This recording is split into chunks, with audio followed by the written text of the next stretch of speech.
चला नवीन दिवस नवीन दिवसाची सुरुवात. तर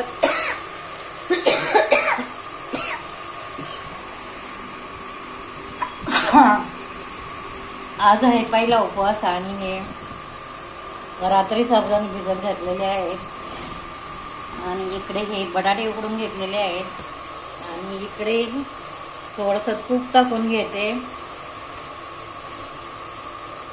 तेल आणि तूप दोन्ही मिक्स टाकायचं.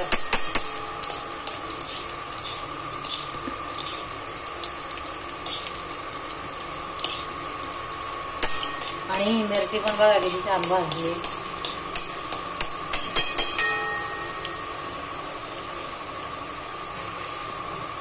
एकदम पटकन होईना अशी ही कढी आहे. आता याच्यामध्ये साबुदाणे टाकून घेते.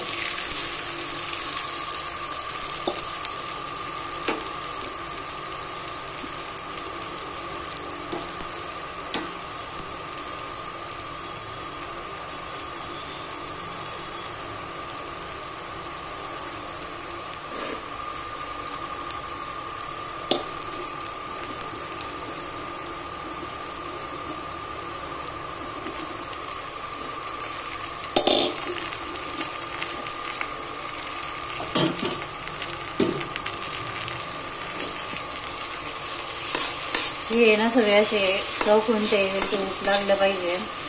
आता त्याच्यामध्ये ना मी शेंगदाण्याचं कूट टाकते थोडं, नंतर थोडं टाकायचं, आता थोडं टाकायचं म्हणजे भाजी पटकन चिपकत नाही.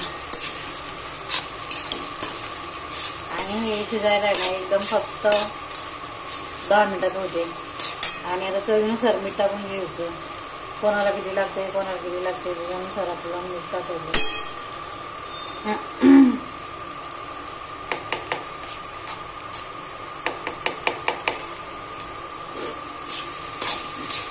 4 माणसं खातील एवढी आहे ही खिचडी.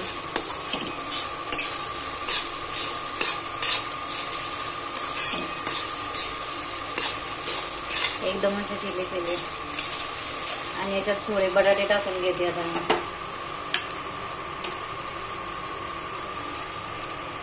कोण आहे ना बटाटे तेला तुपामध्ये पण फ्राय करून टाकतं, पण मी हे उकडलेले बटाटे आहेत ना त्याच्यामुळं मी हे असे वरतून टाकते. आणि तेलामध्ये टाकले ना तर मग ते खाली चिपकतं.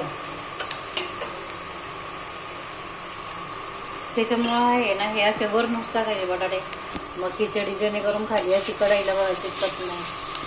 इथे कढई खिचडी अशी चिपकली नाही पाहिजे कढईला.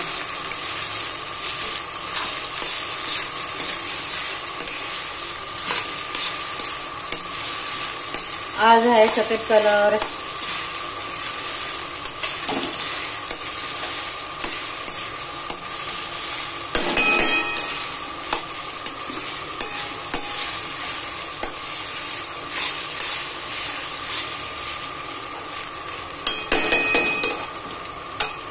आणि याच्यावर आहे ना आता झाकण ठेवून थोडंसं हे करून घ्यायचं. हे असं झाकण ठेवायचं आणि थोडंसं नंतर वाफवून घ्यायचं. आता झाकण काढलंय आणि अजून थोडीशी 5 मिनिटं होऊन द्यायची खिचडी. आता त्याच्यामध्ये थोडेसे अजून शेंगदाण्याचं कूट टाकायचं. कुठं झाले आवडत नाही शेंगदाण्याचं कूट घातलेलं.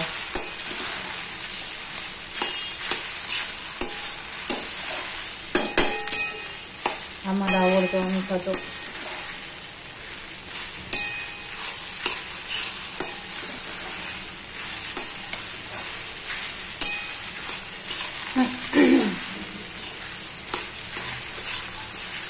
ते पहा याच्यामध्ये ना जरा पण याला लागलं नाही बघा, चिटकली नाही खिचडी कढईला. त्याच्यामुळे बटाटे वरूनच टाकलेले चांगली खिचडी होते.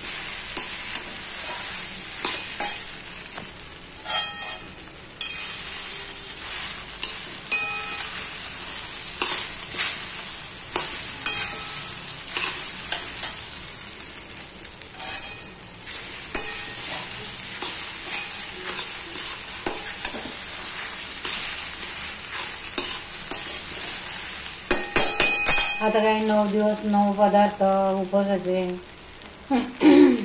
कोण कोण साबुदाणे वडे बनवतं, कोण कोण वेगवेगळे म्हणजे बटाटा चकली, साबुदाणा बटाटा चकली, बटाट्याची वेफर, शिंगाड्याचं पीठ पण चालतं उपवासाला. परत डांगर भोपळा पण खातात आमच्याकडं, भोपळ्याची भाजी, कोण कोण भेंडीची भाजी पण खातात या उपवासाला, नवरात्री उपवासाला, बिना लसूणची.